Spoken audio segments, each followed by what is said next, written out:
दिग्विजय सिंह गांधी परिवार के करीबी हैं, इसीलिए उनका पलड़ा भारी रहने के आसार हैं। लेकिन सवाल यह है कि शशि थरूर चुनाव क्यों लड़ रहे हैं? G23 का हिस्सा रहे शशि थरूर। सोनिया गांधी जब अस्पताल में थी तब उस दौरान जब उन्होंने चिट्ठियां लिखी थी वो गांधी परिवार के करीबियों के निशाने पर रही। ऐसे में बाकी देश छोड़िए, केरल यूनिट से भी उन्हें समर्थन मिलने पर सवालिया निशान लगा हुआ है। ऐसे में फिर वो चुनाव क्यों लड़ रहे हैं?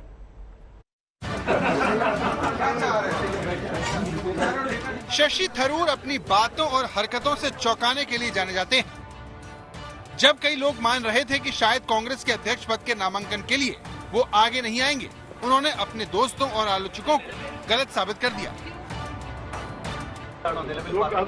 നോമിനേഷൻ ഫോം നമ്മൾ സബ്മിറ്റ് ചെയ്യുമ്പോൾ നിങ്ങൾ പിന്തുണ കാണാൻ സാധിക്കില്ല, അല്ലെങ്കിൽ ഞാൻ ഇറങ്ങില്ല. എനിക്ക് പിന്നെ ഇന്ത്യ മുഴുവൻ മുക്കാലും സംസ്ഥാനത്തു നിന്ന് ഒരു പിന്തുണ കിട്ടുമ്പോഴേ ഞാൻ ഇറങ്ങുള്ളൂ. പക്ഷേ അത്രത്തോളം ആൾക്കാരെ എന്നെ വിളിച്ച് അഭ്യർത്ഥിച്ചിട്ടുണ്ട് ഞാൻ മത്സരിക്കുന്നത്. അതുകൊണ്ടാണ് ഞാൻ ഇതിനെക്കുറിച്ച് ചിന്തിക്കുന്നത്. कांग्रेस नेतृत्व का विरोध करने वाले G23 का हिस्सा रहे शशि थरूर भले ही राहुल गांधी की राजनीति के तरीके से इत्तेफाक नहीं रखते हों, लेकिन फिर भी राहुल के साथ भारत जोड़ो यात्रा में दिखते हैं और सोनिया गांधी से मिलकर चुनाव लड़ने की मंशा जाहिर करते हैं। सवाल यह है कि आखिर शशि थरूर कांग्रेस अध्यक्ष पद का चुनाव लड़ना क्यों चाहते हैं?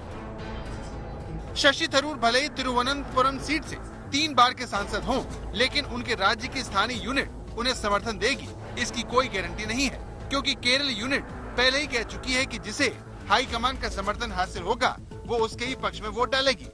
शशि थरूर देश के जाने माने बुद्धिजीवियों में शामिल हैं, जो बहुत कम उम्र में ही यूएन से जुड़ गए, यूएन के अंडर सेक्रेटरी जनरल बने, लेकिन सेक्रेटरी जनरल बनने से रह गए।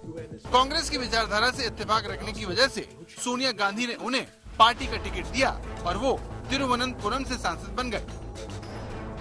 यूपीए सरकार में वो विदेश राज्य मंत्री बने, लेकिन आईपीएल में कोची टीम को बढ़ावा देने को हितों का टकराव माना गया। इस टीम से उनकी दोस्त सुनंदा पुष्कर जुड़ी हुई थी, जो बाद में उनकी पत्नी बनी।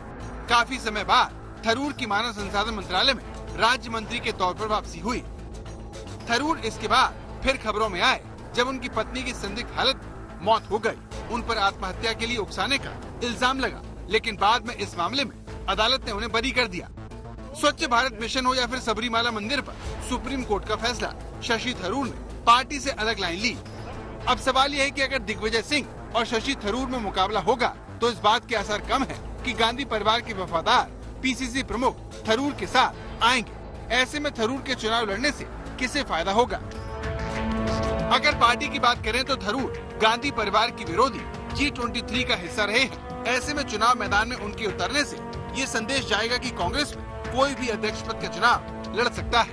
वहीं जानकारों का कहना है कि भले ही शशि थरूर चुनाव हार जाएं, लेकिन वो अध्यक्ष पद का चुनाव लड़ रहे शीर्ष नेताओं के गुट में शामिल होना चाहेंगे।